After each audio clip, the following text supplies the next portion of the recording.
Tamil Bible Study. Praise Lord. 1 ராஜாக்களின் புஸ்தகம் 8ஆம் அதிகாரம். 1 ராஜாக்கள் 8ஆம் அதிகாரம். அப்பொழுது கர்த்தருடைய உடன்படிக்கை பெட்டியை சியோன் என்னும் தாவீதின் நகரத்திலிருந்து கொண்டு வரும்படி, என்னன்னா இதற்கு முன்பாக என்னென்ன காரியங்கள் நடந்திருக்கு அப்படின்னு சொன்னா, ஆலயத்தை கட்டியிருந்தாங்க. ஆலயத்துக்குள்ள வைக்கிறதான அந்த பொருட்கள், வெளியே வைக்கிறதான பொருட்கள், அதெல்லாம் வந்து பார்த்தீங்கன்னா அது பேர் என்னன்னா பனிமுட்டுகளை கொண்டு வந்து ஆலயத்தின் பொக்கிஷங்களிலே வந்து தாவீது கொடுத்ததெல்லாம் வைத்தான். இவன் வந்து ஆலயத்துக்காக என்னென்ன செய்யணுமோ அதெல்லாம் செய்து முடித்தார்கள். இந்த வேலையெல்லாம் நடந்தது. அப்பொழுது கர்த்தருடைய உடன்படிக்கை பெட்டியை சியோன் என்னும் தாவீதின் நகரத்திலிருந்து கொண்டு வரும்படி சாலமோன் இஸ்ரவேலின் மூப்பரையும் கோத்திர பிரபுக்களாக்கிய இஸ்ரவேலின் புத்திரருள்ள பிதாக்களின் தலைவர் அனைவரையும் எருசலேமில் ராஜாவாகிய சாலமோன் தன்னிடத்திலே கூடி வர செய்தான். அப்போ இது எல்லாரும் சேர்ந்து வந்து பார்த்திங்கன்னா செய்கிறதான ஒரு காரியம், ஒரு பெரிய செலிப்ரேஷன். அதுக்காக வந்து பார்த்திங்கன்னா எல்லா ட்ரைப்ஸில் இருக்கிறதான அந்த பிரபுக்கள், கோத்திர தலைவர்கள் ப்ளஸ் மூப்பர்கள் அப்படின்னு சொல்லும்போது அவர் வந்து ஒரு கோத்திரத்துக்கு மாத்திரம் உரியவராக இருக்க மாட்டார். ஃபார் எக்ஸாம்பிள், இப்போ ஆரோன் வந்து பார்த்தீங்கன்னா நீங்கள் லேவி கோத்திரத்தில் காணப்பட்ட ஒரு மனுஷன். ஆனால் மோசே லேவி கோத்திரத்தில் காணப்பட்டாலும் மோசையை வந்து ஒரு தனி கோத்திரத்தானாக நீங்கள் பார்க்க முடியாதுல்ல. அவன் வந்து பார்த்தீங்கன்னா எல்லாருக்கும் லீடர். அதே போல் தான் அந்த லீடர்ஸ் அப்படின்னு சொல்லும்போது அவங்களுடைய இன ஜனம், அவர்களுடைய ரிலேஷன்ஷிப்பு, கோத்திரம், அந்த இதெல்லாம் தாண்டி வந்து பார்த்தீங்கன்னா எல்லாருக்கும் உரியவர்களாக இருப்பாங்க. அப்போ இந்த இஸ்ரவேலின் மூப்பர் அப்படின்னு சொல்லும்போது அவர்கள் எல்லாருக்கும் உரியவர்களாக அவர்கள் காணப்படுவாங்க. ஆனால் அப்படின்னாலே பேரெல்லாம் லிஸ்ட் பண்ணலை. ஈவன் நியூ டெஸ்டமெண்ட்ல கூட இதெல்லாம் பார்ப்பீங்க. யாக்கோபெல்லாம் வந்து இஸ்ரவேல் சபையில் மூப்பராக எருசலேமிலே காணப்பட்டார் அப்படி சொல்லி நம்ம வாசிப்போம். அது மோஸ்ட்லி வந்து இயேசு கிறிஸ்தனுடைய அந்த பிரதராக காணப்பட்டவராக இருக்கும்னு நினைக்கிறேன். நீங்கள் வந்து 1 அப்போஸ்தலர் 15ஆம் அதிகாரத்தில் அதை நீங்கள் பார்ப்பீங்க. சரி, எனிகாவ் மூப்பர் அப்படின்றது எல்லாருக்கும் வயது சென்றவர்கள், அது நிமித்தமாக மூப்பராய் காணப்பட்டவர்கள், எல்லாரும் அங்கீகரிக்கப்பட்டவர்கள் அப்படி நீங்கள் எடுத்துக்கோங்க. இன்னும் மோர் டீட்டெயில்ஸ்னால் நம்ம தொடர்ந்து அதை பார்க்கலாம். இஸ்ரவேலின் மனுஷரெல்லாம் 7ஆம் மாதமாகிய எத்தானீம் மாதத்து பண்டிகையிலே ராஜாவாக்கிய சாலமோன் இடத்தில் கூடி வந்தார்கள். நீங்கள் இதற்கு முன்பாக பார்த்துருப்பீங்க, இந்த ஆலயம் கட்டி முடிக்க எவ்வளவு நாட்கள் ஆனது அப்படின்னு சொன்னால் 6ஆம் அதிகாரத்தில் கடைசியில் 11ஆம் வருஷம் பூல் என்னும் 8ஆம் மாதத்திலே அந்த ஆலயம் முழுவதும் வந்து கட்டி முடித்தான். 7 வருஷம் 8 மாதம். அப்போ அப்படியானால் இப்போ 7ஆவது மாதத்தில் வைக்கிறாங்க அப்படின்னு சொன்னால் ஆல்மோஸ்ட் 1 இயர் வந்து முடிஞ்சிருச்சு. உடன்படிக்கை பெட்டியை கொண்டு வருகிறதுக்கு எவ்வளோ நாட்கள் ஆயிருக்கு அப்படின்னு சொன்னால் ஒரு 11 நாட்கள் கேப் வந்து காணப்பட்டுச்சு. இதற்கு என்ன ரீசன்? மேபி இந்த பனிமுட்டுகளை செய்கிறதான வேலைலாம் நுணுக்கமான வேலைகள், அதனால அது வந்து அந்த டைம் வந்து ஆயிருக்கலாம். பட் 11 months வந்து போயிருக்கு உடன்படிக்கை பெட்டியை கொண்டு வருகிறதுக்கு. 3ஆம் வசனம், இஸ்ரவேலின் மூப்பர் அனைவரும் வந்திருக்கையில் ஆசாரியர் கர்த்தருடைய பெட்டியை எடுத்து பெட்டியையும் ஆசரிப்பு கூடாரத்தையும் கூடாரத்தில் இருந்த பரிசுத்த பனிமுட்டுகள் அனைத்தையும் சுமந்து கொண்டு வந்தார்கள். ஆசாரியரும் லேவியரும் அவைகளை சுமந்தார்கள். ஸ்பெசிஃபிக்காக ஏன் மென்ஷன் பண்ணியிருக்குன்னா, இதற்கு முன்பாக தாவீதின் காலத்தில் நடந்ததான விஷயங்கள் நமக்கு தெரியும். கர்த்தருடைய கோபாக்கினை எப்படி அந்த இடத்துல வந்தது அப்படின்றதெல்லாம் வந்து பார்த்தீங்கன்னா சாலமோன் விட்னஸ் பண்ணியிருப்பாரு, இல்லைன்னா கேள்விப்பட்டிருப்பாரு. பட் ஆனால் அவருடைய ஜென்ரேஷனில் தான் அந்த காரியம் நடந்தது. ஆனபடினாலே இது எப்படி சுமக்கணும், யார் கொண்டு வரணும் அப்படின்றதெல்லாம் சாலமோன் நன்றாக அறிந்திருந்தபடினாலே அப்படி செய்திருக்காரு. அதை இங்கே மென்ஷன் பண்ணுறாங்க.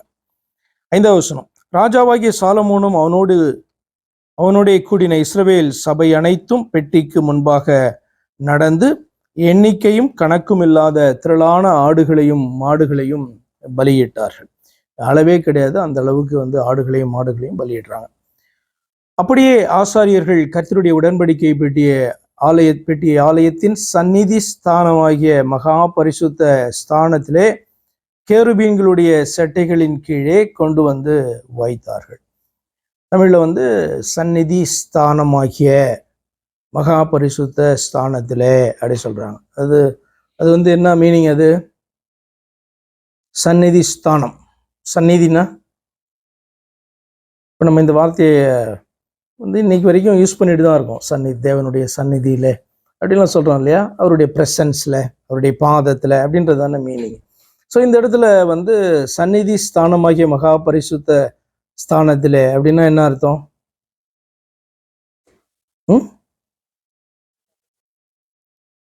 உள்ளறை. தமிழ் வேற டிரான்ஸ்லேஷனா? ஓகே. அதாவது மகா பரிசுத்த ஸ்தலத்துல அந்த பிரதானமான இடத்துல என்ன போட்டிருக்கு? Inner sanctuary.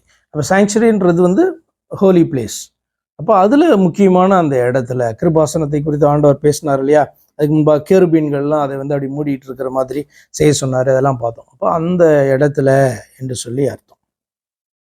அதுதான் வந்து சந்நிதி ஸ்தானமாகிய மகா பரிசுத்த ஸ்தலத்துல.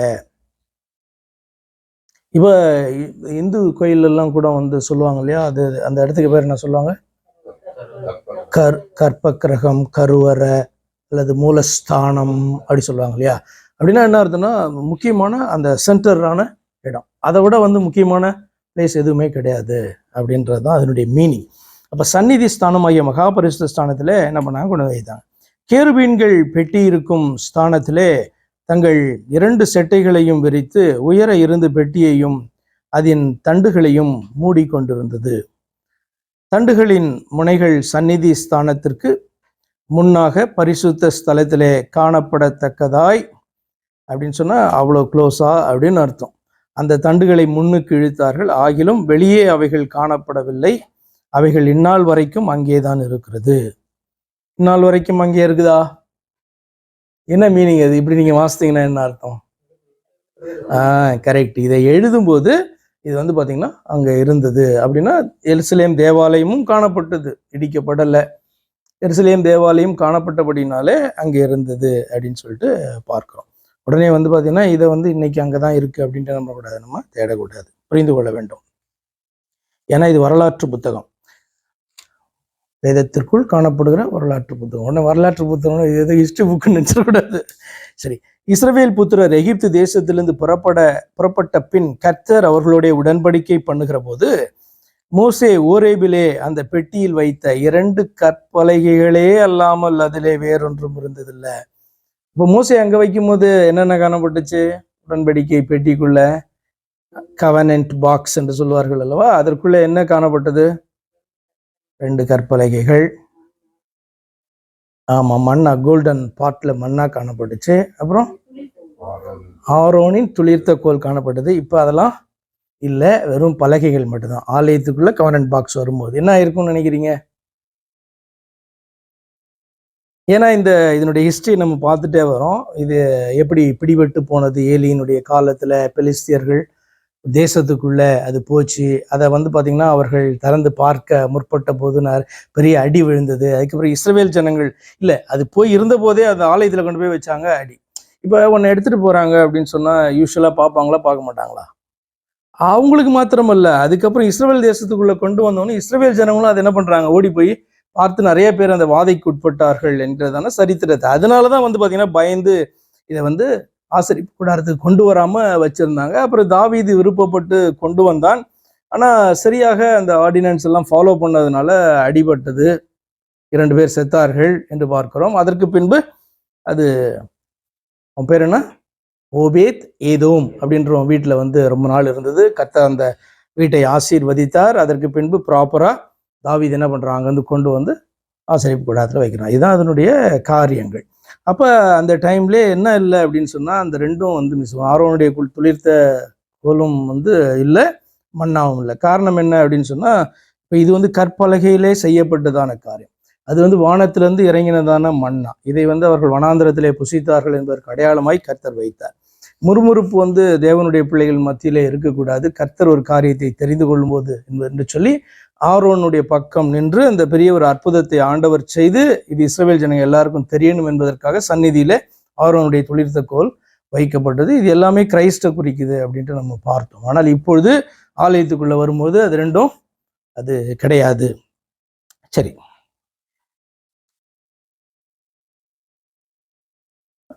10வது வசனம். அப்பொழுது ஆசாரியர்கள் பரிசுத்த ஸ்தலத்திலிருந்து புறப்படுகையில் மேகமானது கர்த்தருடைய ஆலயத்தை நிரப்பிற்று. மேகத்தின் நிமித்தம் ஆசாரியர்கள் ஊழியம் செய்கிறதற்கு நிற்கக்கூடாமர் போயிற்று. ஒருவேளை அந்த கவர்னன்ட் பாக்ஸ் வருகிற நாட்கள்ல எங்கேயாவது கண்டுபிடித்து கொண்டு வரப்பட்டாலும் அதுல வந்து என்னதான் இருக்கும், இந்த இதுதான் கற்பலகை தான் அதுக்குள்ள காணப்படும். அப்பொழுது சாலமோன் சாலமோன் வந்து பாத்தீங்கன்னா இப்போ ஆண்டவரை பிரைஸ் பண்ணி ஜெபம் பண்ண போறான். மேகத்தின் நிமித்தம் ஆசாரியர்கள் ஊழியம் செய்கிறதற்கு நிற்கக்கூடாமற் போயிற்று. கர்த்தருடைய மகிமை ஆலயத்தை நிரப்பிற்று. அதாவது மேகம் ஆலயத்தை நிரப்பி அவர்கள் ஊழியம் செய்கிறதுக்கு தடையா அப்படின்னா பார்க்க முடியாத அளவுக்கு இருந்திருக்கணும்ல.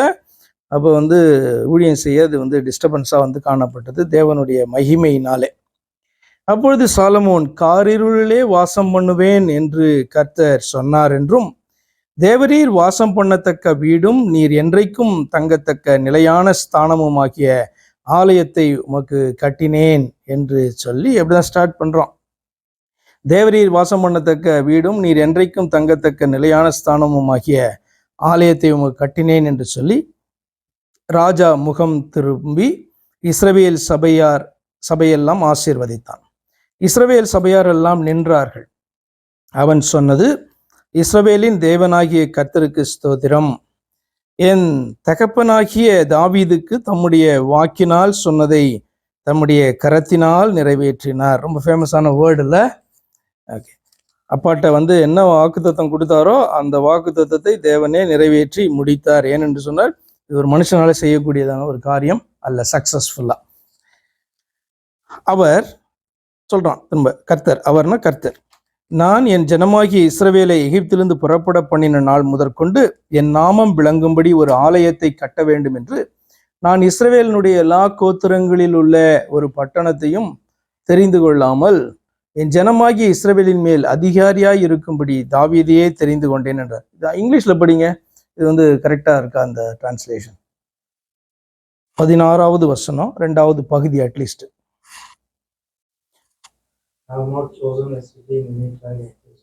Okay.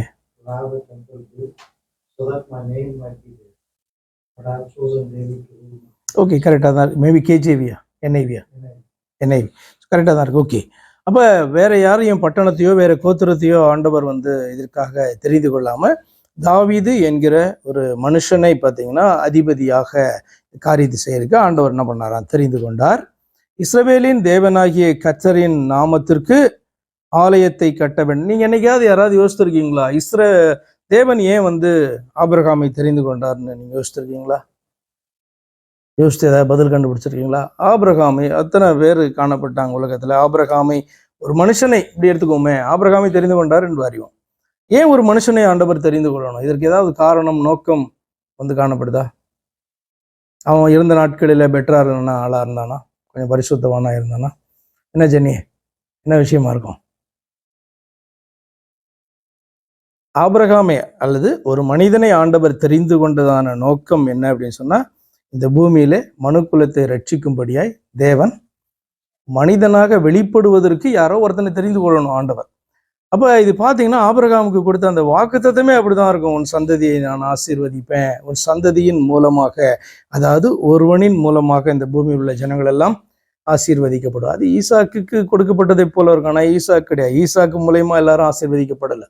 புறஜாதிகள் எல்லா ஜனங்களும் ஈசாக்கின் மூலமா ஆசீர்வதிக்கப்படலை, கிறிஸ்து என்கிற ஒருவரால் ஆசீர்வதிக்கப்படுகிறது என்று கலாத்தியர் 3ஆம் அதிகாரத்தை வாசிக்கும் பொழுது பவுல் பாத்தீங்கன்னா நமக்கு சொல்றார். அநேக பிள்ளைகள் காணப்பட்டாலும் அநேக சந்ததிகள் காணப்பட்டாலும் ஒருவனை குறித்து சொல்லப்பட்டிருந்தது, அந்த சந்ததி கிறிஸ்துவே அப்படி சொல்றார். அப்ப ஆபிரகாம் என்கிற ஒரு மனுஷனை தெரிந்து கொண்ட காரணமே இந்த உலகத்தில் உள்ள மனுக்குலத்தை மீட்கும்படியாய் தேவன் இந்த பூமியில இறங்க வேண்டும் என்பதற்காக தான். ஆபிரகாமையோ இல்லை யாரையோ ஒரு மனுஷனை இதற்காக தெரிந்து கொண்டார்னா அதனாலதான் அந்த வாக்குத்தத்தங்கள்லாம் அப்படிதான் வரும். என்ன அப்படின்னா, ஈசாக்குக்கு, அடுத்தது யாக்கோபுக்கு, அதுல பாத்தீங்கன்னா யூதாவினுடைய கோத்திரத்துல தான் ராஜா வெளிப்படுவார் அப்படின்ற காரியங்கள் எல்லாமே சொல்லப்பட்டிருக்கும். இதுக்கு அடிப்படையான காரணம் கிரைஸ்ட் இந்த பூமியில வர வேண்டும் என்பதற்காக தான். அதனால ஏன் அப்படின்னா, நம்ம ரொம்ப ரொம்ப யோசிக்க நமக்கு நிறைய கிறிஸ்தவர்களுக்கு இஸ்ரவேலர்கள் மேல பொறாமையா வரும். ஏன் அவங்க மட்டும் என்ன ஸ்பெஷல், எதுக்காக அப்படி தெரிந்து கொண்டார்? அப்படி அல்ல, உலகத்தினுடைய எல்லா ஜனங்களை ரட்சிக்கிறதுக்காக தான் கர்த்தர் என்ன பண்ணாங்க? ஒருவனை தெரிந்து கொண்டார். அதுல இருந்தா பாத்தீங்கன்னா இஸ்ரவேல் ஜனங்கள் வருகிறார்கள். இஸ்ரவேலர்கள் மூலமாக தான் பாத்தீங்கன்னா இந்த உலகம் ஆசீர்வதிக்கப்பட வேண்டும். இப்ப இஸ்ரவேலர்களும் அப்படி நினைக்கிறது இல்லை, மற்ற உலகத்து ஜனங்களும் அப்படி நினைக்கிறது கிடையாது. ஆனா பாயிண்ட் என்ன அப்படின்னு சொன்னா, நீங்க வேதத்தில் இப்படி வாசித்திருப்பீங்க, யூதாவிலிருந்து எருசலேமிலிருந்து வேதம் வந்தது அப்படி பார்ப்போம். ரட்சிப்பு யூதர்கள் வழியாய் வருகிறது அப்படின்ட்டு அர்த்தம் என்னன்னா, எல்லாமே கிறிஸ்துவ குறிக்குது. யூதா கோத்திரத்துல கிறிஸ்து பிறப்பாரு, வேதம் வந்து பாத்தீங்கன்னா எருசலேம்ல இருந்து படிச்சிருக்கீங்களா இல்லையா? தீர்க்கதரிசனத்தில் காணப்படும். அப்ப எருசலேம்ல இருந்து தான் வேதம் வெளிப்படும். அப்ப சத்தியம் அங்க இருந்தா வெளிப்படும். கிறிஸ்து வந்து பாத்தீங்க அப்படின்னு சொன்னா இஸ்ரவேல் தேசத்துல இருந்து வெளிப்படுவாரு. அர்த்தம் என்னன்னா பூமியில எங்கேயாவது ஒரு இடத்துல இருந்து வரணும் இல்லையா அவரு? அப்ப அவர் தெரிந்து கொண்டது. அப்ப கொஸ்டினே என்னவா இருக்கக்கூடாது? நீங்க ஏன் இஸ்ரவேலை தெரிந்து கொண்டீங்க அப்படின்ற கேள்வியே நமக்கு என்ன பண்ணக்கூடாது? வரக்கூடாது. ஒருத்தனை தெரிந்து கொள்ள வேண்டும். ஆண்டவர் தெரிந்து கொண்டு அவனை மாத்திரமா வந்து ரட்சிப்புக்குள்ள நடத்துறாரு. எல்லா உலகத்தின் ஜனங்களையும் தானே. சுவிசேஷம் எல்லாருக்கும் பொதுவானது. அப்ப நாம வந்து நம்மளுடைய திங்கிங்கும் சரி, அவங்களுடைய திங்கிங்கும் சரி ரொம்ப குறுகியதாக காணப்படும். அப்போஸ்தலருடைய நாட்கள்ல கூட அவர்கள் வந்து மற்றவர்களுக்கு சுவிசேஷமே போகக்கூடாது என்றுதான் என்ன பண்ணாங்க? அவர்கள் விரும்பினார்கள். ஆண்டவராக இயேசு கிறிஸ்துவோடு கூட காணப்பட்ட போதும் கூட அவர்கள் அப்படிதான் விரும்பினாங்க. ஆமா, பேதுருக்கு வந்து கர்த்தர் என்ன பண்ண வேண்டியதா இருக்குது? தரிசனத்தின் மூலமா பேச வேண்டியதா இருந்தது. எல்லாருக்கும் தான் ரட்சிப்பு அப்படின்ட்டு என்னன்னா பேச சொல்லிதான், அப்ப சொல்லி கொடுத்துதான் கர்த்தர் வந்து கொர்நேலியுஸ்டே அனுப்பிச்சாரு. யார? பேதுரு என்கிற பெரிய அப்போஸ்தலனிய. அப்ப அவருடைய அந்த தாட்டே எப்படிதான் இருந்தது? இஸ்ரவேலை தவிர வேற யாருக்குமே என்ன பண்ணக்கூடாது? சத்தியம் என்பது போகக்கூடாது. இந்த தேவன்னா எங்களோட, அவ்வளவுதான், பினிஷ்டு, மற்றவர்களுக்கு கிடையாது தேவன் அப்படின்னு சொல்லி என்ன பண்ணாங்க? அவர்கள் அந்த மனப்பான்மையில தான் இருந்தாங்க. அதனால சுவிசேஷத்தை நீங்க வாசிக்கும்படி பார்ப்பீங்க. கலிலேயா என்கிறதான அந்த புறஜாதியினுடைய பகுதியிலெல்லாம் வெளிச்சம் போச்சு அப்படி சொல்லி பார்ப்போம். இதை வந்து பாத்தீங்கன்னா யூதர்களால் அக்செப்ட் பண்ணிக்க முடியாத ஒரு காரியம். இது அவங்களுடைய பக்கம். இன்னொரு பக்கம் வந்து பாத்தீங்கன்னா உலகத்தினுடைய ஜனங்களை பார்க்கும்போது அவர்களுக்கு இஸ்ரவேலர்களை பார்த்தாலே எரிச்சலும் கோபமும், ஏன் ஸ்பெஷல் அப்படின்னு நினைப்பாங்களே ஒழிய, பட் ஆசீர்வாதம் வந்து பாத்தீங்கன்னா கிறிஸ்துவின் மூலமாக அது வருகிறது, அதற்காய் தெரிந்து கொண்டார் என்று சொல்லி யாருமே அவ்வளவு ஆழமா போய் பார்க்கறதே கிடையாது. பட் அதுதான் உண்மை. நீங்க இது குறித்து சில காரியங்களை பவுல் வந்து ரோமர்ல எழுதுவார். என்ன அப்படின்னு சொன்னா, இது வந்து ரகசியமான காரியம். அவர்களுடைய மன கடினத்தின் நிமித்தம் வந்து இவ்வளவு பெரிய ஆசீர்வாதம் வந்ததுன்னா, அவர்கள் கிறிஸ்துவை ஏற்றுக்கொண்டா எவ்வளவு பெரிய ஆசீர்வாதம் இந்த உலகத்துக்கு வரும் அப்படின்ட்டு அவருடைய லாங்குவேஜில் அவர் சொல்லுவார். நமக்கு புரிஞ்சிக்க கஷ்டமா இருக்கும். அதுதான் ட்ரூத். என்ன, அவர்கள நிறைய பேர் வந்து கிறிஸ்துவை வந்து அக்செப்ட் பண்ணிக்கல. அது நிமித்தமாக சுவிசேஷம் புறஜாதிகளுக்கு போய் பெரிய ஆசீர்வாதம் உலகத்துக்கு கடந்து வந்தது. அவர்கள் ஏற்றுக்கொண்டார்கள்னா எவ்வளவு பெரிய ஆசீர்வாதமாக இருக்கும் அப்படின்ட்டு என்ன பண்ணுவார், அவர் எழுதுவார். சரி, இங்கே நம்ம வருவோம். புரியலன்னா அப்புறம் என்கிட்ட கேளுங்க அந்த விஷயங்களை குறித்து. ரொம்ப ஆழமான காரியங்கள் அவை. சரி, 12. அப்போது சாலமோன், கார் இருளிலே வாசம் பண்ணுவேன் என்று கர்த்தர் சொன்னார் என்றும், தேவரீர் வாசம் பண்ணத்தக்க வீடும் நீர் என்றைக்கு இது கட்டினேன்னு சொன்னா, அதுக்கப்புறம் வந்து ஆண்டவரை நோக்கி பார்த்து பேச ஆரம்பிக்கிறான். 17வது வசனத்துக்கு வருவோம். தாவீதை அவர் தெரிந்து கொண்டார், என் தகப்பனை தெரிந்து கொண்டார்னு சொல்லி 17, இஸ்ரவேலின் தேவனாகிய கர்த்தரின் நாமத்திற்கு ஆலயத்தை கட்ட வேண்டும் என்கிற விருப்பம் என் தகப்பனாகிய தாவீதின் இருதயத்திலே இருந்தது. ஆனாலும் கர்த்தர் என் தகப்பனாகிய தாவீதை நோக்கி, என் நாமத்திற்கு ஆலயத்தை கட்ட வேண்டும் என்கிற விருப்பம் என் மனதிலே இருந்தது, நல்ல காரியம்தான். ஆகிய இப்ப என்னன்னா, இந்த ராஜா வந்து பாத்தீங்கன்னா இதை பிரதிஷ்டை செய்ய போறாங்க. ஆசாரியர்கள் தான் இந்த காரியத்தெல்லாம் பண்ண போறாங்க. எப்படி ஆண்டவர் சொன்னாரோ அப்படி செய்ய போறாங்க. அப்ப இதெல்லாம் கட்டி முடிச்சதான சாலமோனுடைய ஸ்பீச், முதலாவது ஜனங்களை நோக்கி பேச்சு, அதுக்கப்புறம் ஆண்டவரை நோக்கி ஜெபிக்க போறான். இதுல இருந்தெல்லாம் நீங்க நிறைய விஷயங்களை கற்க முடியும். என்னன்னா, என்ன காரியத்திற்காக நாம கூடியிருக்கிறோம், என்ன பேசணும் அப்படின்றதெல்லாம் அறிந்ததான ஒரு ஸ்பீச்சா வந்து பாத்தீங்கன்னா காணப்படும். ஒரு பிரசங்கி தான், பெரிய நிறைய காரியங்களை அறிந்தவர் தான், ஞானமா வந்து நிறைய பேசுவர் தான், இன்ட்ரெஸ்டிங்கா பேச தெரியும், ஜோக்கெல்லாம் அடிக்க தெரியுமானா சூப்பரா ஜோக்கெல்லாம் அடிப்பாரா இருக்கும். ஆனா வந்து பாத்தீங்கன்னா எந்த இடத்துல என்ன பேசணுமோ அவ்வளவுதான். இதை நீங்க பார்த்துட்டே வந்தீங்க அப்படின்னு சொன்னா, எதுக்கு கூடியிருக்காங்க அப்படின்னு சொன்னா, கர்த்தர் சொன்ன வேலையை வந்து முடிச்சு தேசமே இப்ப வந்து பாத்தீங்கன்னா கலிகூற போகிறது. அப்ப என்ன பாயிண்ட் தான் பேசணும்? இந்த ஆலயம் கட்டுகிறதற்கு என்ன காரணம், யார் ஆண்டவர் தெரிந்து கொண்டார், ஏன் இந்த ஆலயத்தை நான் கட்டினேன் அப்படின்றதான காரியத்தை வந்து சொல்லணும். எதுக்கு நான் சொல்றேன் அப்படின்னா, நம்ம வந்து பாத்தீங்கன்னா நமக்கு நிறைய விஷயம் தெரியும்னு ஓவரா என்ன கூடாது, பேசக்கூடாது. இது பிரசங்கத்துல இருந்து, ஆலோசனை வேலையில இருந்து எல்லாத்துலயுமே இது வரணும். என்ன பாயிண்ட், பிரேயர்ல இருந்து சகலமும். இப்ப இவனுடைய பிரேயர்லாம் கூட நீங்க பாப்பீங்க. அடுத்து என்ன ஜபம் வந்து பாத்தீங்கன்னா அந்த நேரத்துக்கு பண்ணணுமோ அந்த ஜபத்தை வந்து சாலமோன் ஏறெடுப்பதை நம்ம பார்ப்போம். கொஞ்சம் லாங் பிரேயர் தான், ஆனா ரொம்ப பெர்ஃபெக்டா வந்து பாத்தீங்கன்னா அந்த பிரேயர் இருக்கும். அதுல எல்லாம் நமக்கு லேர்னிங் காணப்படுது. சரியா? 19, ஆகிலும் நீ அந்த ஆலயத்தை கட்ட மாட்டாய், உன் கற்ப பிறப்பாகிய உன் குமாரனே என் நாமத்திற்கு அந்த ஆலயத்தை கட்டுவான் என்றார். இப்பொழுதும் கர்த்தர் சொல்லிய தம்முடைய வார்த்தையை நிறைவேற்றினார். கர்த்தர் சொன்னபடியே நான் என் தகப்பனாகிய தாவீதின் ஸ்தானத்தில் எழும்பி இஸ்ரவேலின் சிங்காசனத்தின் மேல் உட்கார்ந்து இஸ்ரவேலின் தேவனாகிய கர்த்தரின் நாமத்திற்கு ஆலயத்தை கட்டினேன். கர்த்தர் நம்முடைய பிதாக்களை எகிப்து தேசத்திலிருந்து புறப்பட பண்ணின போது அவர்களோட பண்ணின உடன்படிக்கை இருக்கிற பெட்டிக்காக அதிலே ஒரு ஸ்தானத்தை உண்டாக்கினேன் என்றான். பின்பு சாலமோன் கர்த்தருடைய பலிபீடத்திற்கு முன்னே இஸ்ரவேல் சபை யார் எல்லாருக்கும் எதிராக நின்று வானத்திற்கு நேராய் தன் கைகளை விரித்து, இஸ்ரவேலின் தேவனாகிய கர்த்தாவே, மேலே வானத்திலும் கீழே பூமியிலும் உமக்கு ஒப்பான தேவன் இல்லை. எவ்வளவு எப்படிப்பட்டதான தெளிவெல்லாம் சாலமோனுக்கு இருந்துச்சு. சாலமோன் பார்த்தீங்க அப்படின்னு சொன்னா ஒரு மிஸ்ட்ரி. யோசித்து பார்த்தீங்கன்னா சாலமோன் ஒரு ஆச்சரியம். இவ்வளவு பூலோகத்தின் ஆசீர்வாதங்களையும் ஆவிக்குரிய ஆசீர்வாதங்களையும் பெற்றதான ஒரு மனுஷன். எத்தனை பேருக்கு இப்படிப்பட்டதான ஒரு கிரேஸ் கிடைச்சிருக்கும் சிந்தித்து பாருங்க. நமக்கெல்லாம் யாரோ சொல்லி அல்லது நாம வேதத்தை அவ்வளவு ஆராய்ந்து பார்த்து தான் அது ஒரே தேவன் உண்டு, அது இயேசுவானவர் என்று கண்டுபிடிக்கிறோம் இல்லையா? அது கண்டுபிடிக்கிறதே மிகப்பெரிய கிருபை.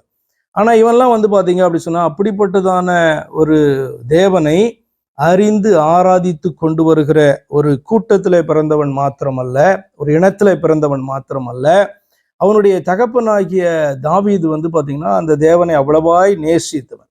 அப்ப அந்த தெய்வத்தை குறித்து பாத்தீங்கன்னா இவனுக்கு சிறு வயதிலிருந்தே நன்றாக தெரியும். யாருக்கு? சாலமோனுக்கு.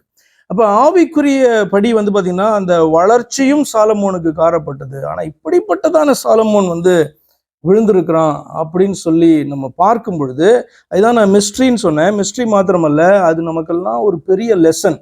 நமக்கெல்லாம் நிறைய ஆண்டவரை குறித்தான அறிவு காணப்படலாம். நம்முடைய பிள்ளைகள் சிறு வயதிலிருந்தே அந்த தெய்வத்தை அறிந்தவர்களாக காணப்படலாம். ஆனால் கர்த்தருடைய வார்த்தையை மீறும் போது எப்படி அப்படியே தூரமாக போகிறதும், கர்த்தருடைய வார்த்தைக்கு அடமண்டா கீழ்ப்படியாம போகிற சூழ்நிலையும் எப்படி ஒரு மனுஷனுடைய, ஏன்னா நம்மளாம் சாலமோனை பார்க்கிலும் ஞானவான்களோ ஆவிக்குரிய ஆசீர்வாதத்தை பெற்றோர்களோ கிடையாது. நான் திரும்ப சொல்றேன், பூமிக்குரிய ஆசீர்வாதம் மாத்திரம் கிடையாது, ஆவிக்குரிய ஆசீர்வாதத்தையும் வாக்கு தத்துவங்களையும் இப்படி பெற்றதான ஒரு மனுஷனை நம்ம பாத்தீங்கன்னா அப்படி நம்ம யாராவது பார்க்க முடியுமா? நம்மள கிடையாது, அப்படி யாருமே கிடையாது.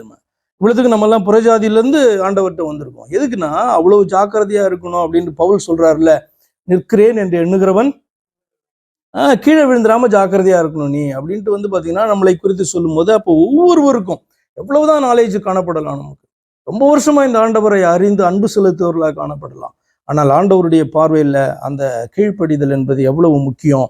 அப்ப கீழ்ப்படியாம போகும்போது எப்படி நம்முடைய இருதயம் கடினப்பட்டதாய் தூர விலக முடியும் அப்படின்றதுக்கு சாலமோன் என்கிறவன் ஒரு சாட்சி. அவனுடைய அந்த ஆண்டவரை புகழ்ந்து சொல்லுகிறதான காரியமும் அவனுடைய ஜபத்தெல்லாம் நம்ம பார்க்கலாம். தொடர்ந்து 23வது வசனம், இஸ்ரவேலின் தேவனாகிய கர்த்தாவே, மேலே வானத்திலும் கீழே பூமியிலும் உமக்கு ஒப்பான தேவன். வானத்துல எடுத்துக்கிட்டாலும் சரி, கீழே பூமியில எடுத்துக்கிட்டாலும் சரி, அர்த்தம் என்னன்னா இந்த பரலோகத்தின் தேவன் கீழே நாம் பார்க்கும்படியாய், நாம் அறியும்படியாய் இந்த பூமியிலே அவர் காணப்பட்டாலும், இப்ப நமக்கு புரியுது அது என்ன அப்படின்னு சொன்னா, தேவன் இந்த பூமியிலே நம்மில் ஒருவரை போல மனுஷனாக காணப்பட்டாலும் அவருக்கு ஒப்பானவர் எங்க கிடையாது. இந்த பூமியில அவருக்கு ஒப்பான ஒரு தெய்வம் கிடையாது, பரலோகத்திலேயும் அவருக்கு ஒப்பான ஒரு தெய்வம் கிடையாது அப்படின்னு சொல்றோம். தங்கள் முழு ஹிருதயத்தோடு உமக்கு முன்பாக நடக்கிற உமது அடியாருக்கு உடன்படிக்கையும் கிருபையும் காத்து வருகிறீர். தேவரீர் என் தகப்பனாகிய தாவீது என்னும் உம்முடைய தாசனுக்கு செய்த வாக்கு தத்தத்தை காத்தருளினீர். அதை உம்முடைய வாக்கினால் சொன்னீர். இந்நாளிலே இருக்கிறபடி உம்முடைய கரத்தினால் அதை நிறைவேற்றினீர். இஸ்ரவேலின் தேவன், எல்லாமே கர்த்தரை மகிமைப்படுத்துகிற வார்த்தைகளா இருக்கும் பாருங்களேன். இஸ்ரவேலின் தேவனாகிய கர்த்தாவே, தேவரீர் என் தகப்பனாகிய தாவீது என்னும் உம்முடைய தாசனை நோக்கி, அதாவது உம்முடைய சர்வன்ட்டை நோக்கி, நீ எனக்கு முன்பாக நடந்தது போல உன் குமாரரும் எனக்கு முன்பாக நடக்கும்படி தங்கள் வழியை காப்பார்களே. ஆனால் இஸ்ரவேலின் சிங்காசனத்தில் மேல் வீற்றிருக்கும் புருஷன் எனக்கு முன்பாக உனக்கு இல்லாமற் போவதில்லை என்று சொன்னதை இப்பொழுது அவனுக்கு நிறைவேற்றும். ஓகே, எவ்வளவு அழகா பாத்தீங்கன்னா அந்த பிரேயர்ல ஆண்டவர் சொன்னதான வாக்கு தத்தத்தை பிடித்து கொண்டு அது பாத்தீங்கன்னா தொடர்ந்து நடக்கணும் அப்படின்ட்டு கிளைம் பண்றது பாருங்க. அதையும் நம்ம லேர்ன் பண்ணணும். இஸ்ரவேலின் தேவனை ஏதோ இல்லாததெல்லாம், ஆண்டவர் சொல்லாததெல்லாம் பிடிச்சிக்கிட்டு நம்ம என்ன பண்ண பேசுறது பார்க்கலாம். எவ்வளவோ ஆண்டவர் நம்மள்கிட்ட பேசியிருப்பார்ல, ஜென்ரலான வாக்கு தத்துவம் எவ்வளவு கொடுத்திருப்பாரு. அதை பாத்தீங்கன்னா பிடித்து கொண்டு நம்ம என்ன பண்ணணும், கேட்கணும். இப்ப இது பாத்தீங்கன்னா ரொம்ப ஸ்பெசிபிக்கா ஒரு கோத்திரத்துக்கு அல்ல, ஒரு குடும்பத்தாருக்கு கொடுக்கப்பட்டது, ஒரு மனுஷனுக்கு கொடுக்கப்பட்டது, தாவீதுக்கு. அப்ப தாவீதினுடைய குமாரனாகிய சாலமோன் அதை கிளைம் பண்ணல, அதுக்காக ஜெபிக்கல, அந்த வார்த்தையில சொன்னப்பட்டதான வார்னிங்ஸ் படி நடக்கல அப்படின்னு சொன்னா என்ன பிரயோஜனம்? அப்ப ஏன்னா அடுத்த ஜெனரேஷன் பாத்தீங்கன்னா சாலமோன் தான் இல்லையா? அப்போ அதை பிடித்து கொண்டு அவன் அவ்வளோ அழகாக வந்து பார்த்தீங்கன்னா இதை நிறைவேற்றும்னு சொல்லி ஜெபிக்கிறான். எப்படி மிஸ் பண்ணோம் அப்புறம் அப்படின்லாம் கேட்கக்கூடாது நீங்கள். அது திரும்பவும் மிஸ்ட்ரி. மனுஷனே ஒரு மிஸ்ட்ரி. நம்மளே யோசித்து பார்த்தாலே நம்ம ஏன் இப்படி இருக்கோம் அப்படின்ட்டு சில நேரங்களில் தோணும் இல்லையா? அது சரியாக நம்ம புரிந்து கொண்டால் தான் நம்ம என்ன பண்ண முடியும், பயபக்தியோடு கூட கர்த்தருடைய சமூகத்தில் எப்பொழுதும் இருக்க முடியும். இல்லைன்னா எங்கேருந்து தான் பெருமை வரும், ஏன் இப்படி நடக்கிறோம் நமக்கே தெரியாது. ஓகே, 26. இஸ்ரவேலின் தேவனே, என் தகப்பனாகிய தாவீது என்னும் உம்முடைய தாசனுக்கு சொன்ன உம்முடைய வார்த்தை மெய் என்று விளங்குவதாக. கர்த்தருடைய வார்த்தை மெய் தான், அது சத்தியம்தான். ஆனா என்ன சொல்றான் அப்படின்னு சொன்னா, அந்த வார்த்தை மெய் என்று எல்லாருக்கும் தெரியும்படியா காரியத்தை என்ன பண்ணுங்க, வாய்க்க பண்ணுங்க அப்படின்னு சொல்றான். தேவன் மெய்யாகவே பூமியிலே வாசம் பண்ணுவாரோ? இதோ வானங்களும் வானாதி வானங்களும் உம்மை கொள்ளாதே, நான் கட்டின இந்த ஆலயம் ஏமாத்திரம். உங்களுக்கு சொன்னா தேவன் வந்து வாசம் பண்ணுகிறதற்காக நான் கட்டின ஆலயம். இப்ப அவன் சொல்றான், தேவன் வந்து பாத்தீங்கன்னா மெய்யாகவே பூமியில ஒரு இடத்துல வந்து வாசம் பண்ணுவாரோ?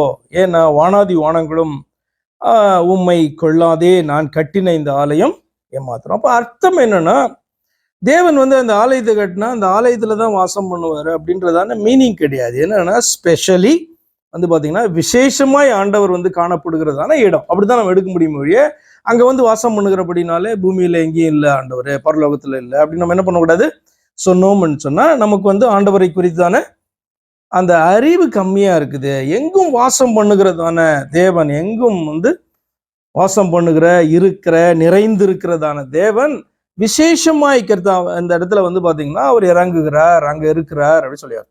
இப்ப என்னதான் இங்க பக்கத்துல தேவன் இருந்தாலும் நமக்குள்ள வாசம் பண்றது ஸ்பெஷல் தானே.